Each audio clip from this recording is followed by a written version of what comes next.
Welcome back to Low Country Spotlight. Today has kind of been like a service day, or discussing a lot of different service projects that have benefited not just our community, but the international community as a whole.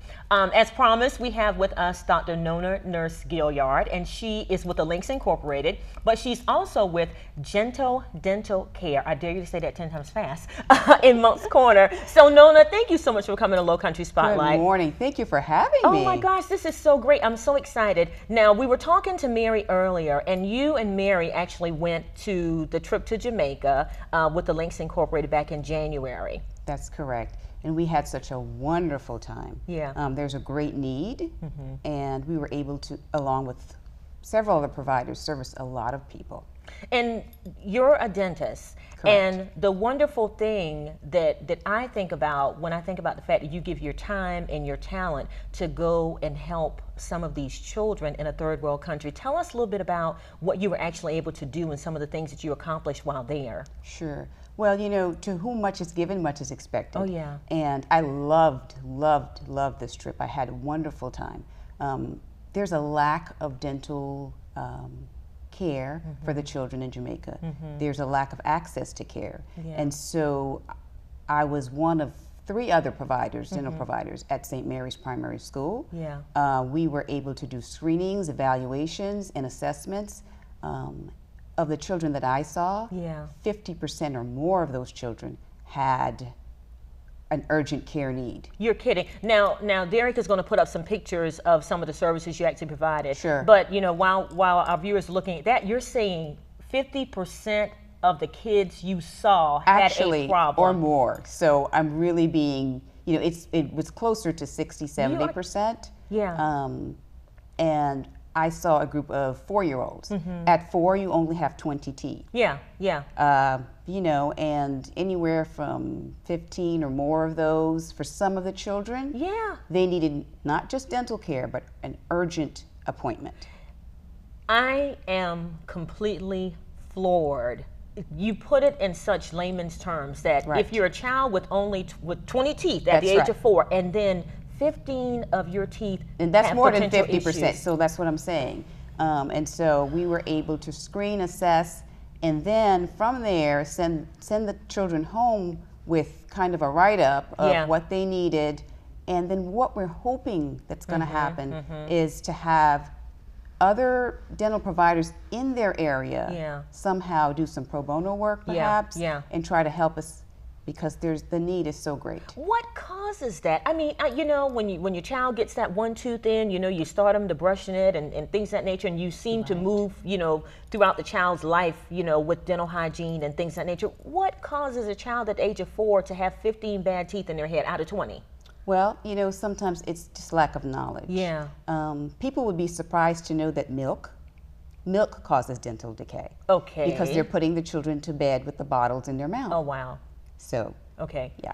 So it seems like there's sugar in milk. The sugar in milk. So it is a dental issue that is manifest collaterally to some maybe lifestyle issues that these people don't realize. That they don't realize, because milk's supposed to be good for you. Yeah, right? exactly. But there's a natural sugar in milk, but you're not supposed to be putting your child to bed because they're sucking on a bottle for hours at a time. And so the teeth are bathing in. Yeah. Right? Yeah. And so it starts early. And so we want to kind of get it from the beginning and not try to treat it on the back end of it. Yeah. So preventive care is very, very important. So Yeah. educating the parents on what the children should be eating. For snacks, for instance, they had juice. Yeah. One child had a bottled water. Okay. You know, so we need to there's a lot of educating that needs to happen. Right. And I'm thinking about putting the kid to bed with a bottle because it's only natural. I'm sure I've done it. Because it's comforting. Yes. As a parent, you think, oh, you know, how milk. cute. Yeah. How nice. Right. Oh my gosh. Right. Okay. So the kids that you saw are kids that definitely had these emergency issues. Right. How hopeful are you that they were able to go home? I know you sent them home with a write-up, a prescription of all these things. How hopeful are you that some of these changes were made, or that some attention was given to some of those issues? Well, once again, we are trying to recruit others to help us because they just don't have the means. Yeah. you know, we all love our children. Oh yeah. They love their children. Yeah. And so we're relying on people to volunteer their time, and so to help these children. Yeah. I spoke with the principal of the school, and he said, you know, it's sad. He said, let me tell you, if they have a toothache, I said, is there a local clinic perhaps? Yeah. He said, there's a 6-month waiting period. Whoa. And so can you imagine, Margie, if you had a toothache? Oh yeah. Oh yeah. Like the next day, I'm you're calling on the phone, you tomorrow. You're calling, Yeah, you know, and yeah. you know, maybe you'll get in that week. You want to get in right away. Right. Can you possibly imagine waiting 6 months Wow. to be seen? And you know, I'm not a dentist, of course, but I can imagine that if you have these issues in your mouth, that they can probably spread to other areas and affect other areas of your body. Yes. Talk a little bit about really the danger that those kids are in for getting some long-term illness because of the lack of dental care. Because there's bacteria in your mouth, and it gets into your bloodstream, and if you have an abscess, and it's, you know, that abscess can really cause an infection in your brain, believe it or not. Yeah. I mean, these are some serious situations. Yeah. And so we don't want to wait until you are in dire need. We're trying to see, we're going to go back. Yeah. My plan is to definitely go back. The Links Incorporated, they do so much, as you know, to help. And there's lots of other organizations. When I got back, I reached out to quite a few classmates of mine who were born in Jamaica. Oh, wow. Who are specialists.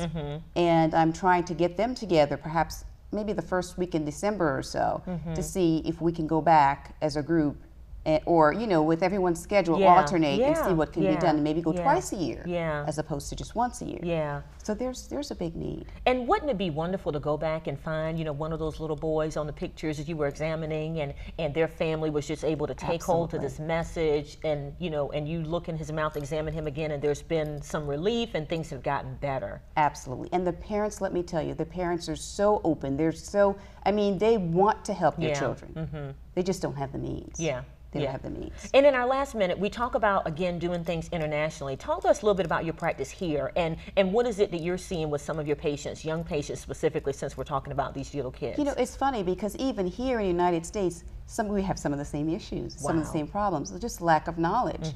And parents who feel that they're doing the best for their children that they can, but they just don't know. Yeah. And so even here we have children with maybe the rates are not as high, but there's still a lot of decay. Yeah. A lot of decay. Yeah. What is the one thing that you want to say to parents in terms of helping their children with these potential for hygiene issues? Start early. Yeah. The first exam starts at about 6 months. Okay. Okay. Start early. Definitely help your children. You know, sometimes when they get to a stage where it's kind of, I want to do it all by myself. Yeah. Probably up until the age of 7, you should be helping your child to brush. Oh my gosh, really? Really. Okay, okay, really. Okay, and on that note, we're out of time, but we're gonna have you to come back. This has been Nona Nurse Gilliard. She's with the Links Incorporated. She's also with Gentle Dental, say it 10 times, in Moncks Corner. So go see her. We'll have all of her information on our website. See you next time for Low Country Spotlight.